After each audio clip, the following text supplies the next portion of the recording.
জয় গুরু বন্দে পুরুষোত্তমম। একজন দাদা শ্রী শ্রী ঠাকুরকে বললেন, এই কৃষ্টি ধারাকে বহন ও রূপায়ণ করার মতো পুরুষ কি? ঠাকুর বললেন, আমরা চাইলেই তাকে পাই। শুনেছি দেবতারা বৃত্তাসুরের কাছে হেরে গিয়ে ক্ষীরোদ সমুদ্রের কাছে গিয়ে প্রতিকারের জন্য প্রার্থনা শুরু করলেন এবং তাদের প্রত্যেকের দেহ থেকে একটি করে রশ্মি নির্গত হয়ে দেবীর আবির্ভাব হলো। আমরা সমবেত কল্যাণের জন্য সংকল্পবদ্ধ হলেই তাকে পাব। তিনি থাকলেও আমরা তাকে পাই না যদি আমরা তাকে না চাই। হিন্দু হিসাবে আমাদের কি করণীয় তা আমরা জানি না। এক এবং অদ্বিতীয় যিনি, তাকে আমাদের মানতে হবে।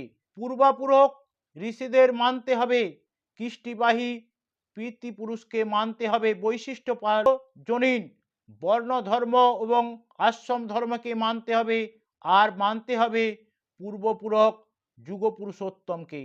তাকে পূর্বতন মহাপুরুষগণ কেন্দ্রায়িত বা জাগ্রত হয়ে থাকেন। তাকে মানব ভিতর দিয়ে মানব সমাজ ঐক্যবদ্ধ থাকতে হবে। পূর্বতন যাকেই মানি সেই সঙ্গে তাকে মানতে হবে। মুসলমানরা যে সকল রসুলের নামে সাড়া দেয়, এটা ওদের শক্তি ও সংহতির বিশেষ সহায়ক হয়েছে। হিন্দু মুসলমান বৌদ্ধ খ্রিস্টান সকলের পরিপূরণ করেন এমন একজনকে মেনে চললে যে কি বিরাট কাণ্ড হবে তা বলা যায় না।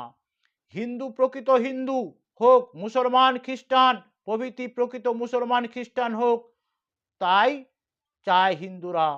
তাদের ভাবনা সবার জন্য, তাদের জন্য তথা সৎসঙ্গের কথা হলো ঈশ্বর এক, ধর্ম এক, প্রেরিতগণ এক বার্তাবাহী। নিজেরা ধর্মপ্রাণ হতে হবে আর অপরকে ধর্মপ্রাণ করে তুলতে হবে। ওই ভদ্রলোক আবার বললেন, আমরা তো নিষ্ঠার ধার ধারি না। শ্রী ঠাকুর বললেন, বহুদিন থেকে শুরু করে ধ্বংসাত্মক প্রচেষ্টা হচ্ছে। আপনার ধর্ম হলো ছোটকে বড় করা, কিন্তু বড়কে ছোট করা হচ্ছে। মেথরকে দিয়ে ছুঁয়ে বামুনকে খাওয়ানো হচ্ছে। একাদর্শ প্রাণ না হলে দুই ভাই এক ঘরে খেয়েও তাদের মধ্যে মিল হয় না। তাই বলি, একাকারে কাজ হবে না। রামকৃষ্ণ ঠাকুর বড় ঠেকান ঠেকাইয়েছেন। আমাদের ছিল অনুলোম অসমবর্ণ বিবাহ, রঘুনন্দন থামিয়ে দিলেন।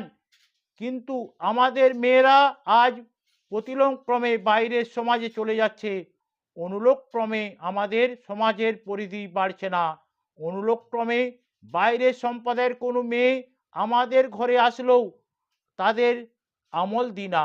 আমরা আবার কই, বহু বিবাহ বন্ধ করো। কিন্তু যে সমাজ নিষ্ঠাবান আর তারা কিন্তু তাদের স্বাস্থ্যের উপর হস্তক্ষেপ পছন্দ করে না। দূরদর্শী দৃষ্টি না থাকলে মুশকিল। কত রকম আইন হচ্ছে, কিন্তু প্রণপ্রথা নিয়ে কোনো আইন হচ্ছে না। বেশ কিছু মানুষ যদি আদর্শে সংহত হয় এবং ইষ্টার্থে প্রাণপণ উৎসর্গ করে, সব হয়ে যায়। সকলকে জয় গুরু বন্দে পুরুষোত্তম।